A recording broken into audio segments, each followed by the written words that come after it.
Today I want to talk about a pretty polarizing subject, and that is the use of Sanskrit in your classes when you teach. Now, my intention with sharing this information with you is just to share and convey what I have experienced as a teacher of 20 years. And that is that Sanskrit, I have found, is not necessary for you as a yoga teacher in order to instigate inspiration and transformation and guide and lead a very powerful, life-changing yoga practice for your students. Now, this is coming from a place where I personally felt pretty inferior. There was one point in my teaching, mind you, where I used Sanskrit a lot. And then I started to study my students a bit more. I started to become more student-focused and student-centered in my teaching, and I stopped using it so much. Then I got to a point where I felt a little bit inferior, and I felt like, oh, well, am I really a real yoga teacher? Am I a good enough yoga teacher? Am I an authentic yoga teacher if I'm not using Sanskrit? And I started to really look deeper into these things. And what I found was that the difference between when I used Sanskrit and when I didn't, there was not really much difference at all. And I was definitely a different teacher when I used Sanskrit versus when I didn't, and I made that choice not to.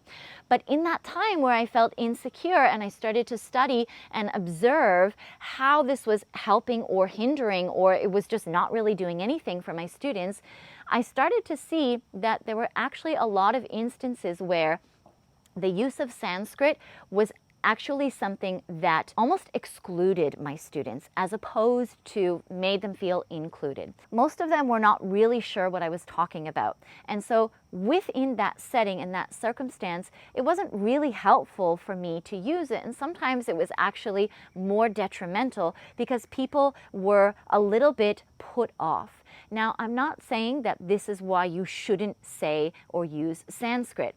If it matters to you, it matters.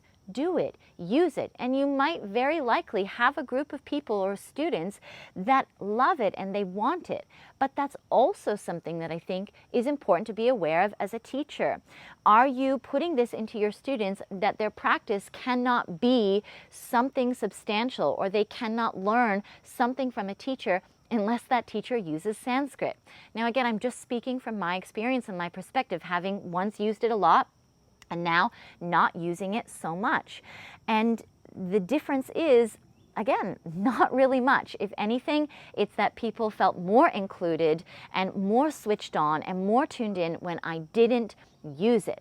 Again, it's not to say using it in your class won't work. It really depends on the circumstance. But if you as a teacher have some concerns, or you feel inferior, or you're perhaps wondering, do I need to bring this into my classes for my classes to have more meaning? In my experience, no.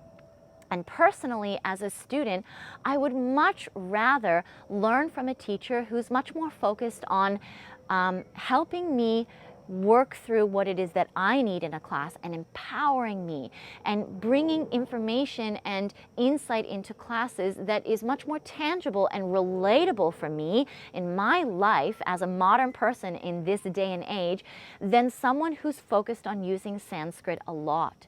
And you can maybe have both of those two things together. I'm not saying that both of those things can't exist. You can be a teacher that uses Sanskrit a lot and that also really does focus on empowering and informing and bringing introspection into your classes for your students. You can have both. However, if as a teacher you're sitting there thinking, oh, am I not good enough? Is my teaching not authentic? Am I not honoring yoga?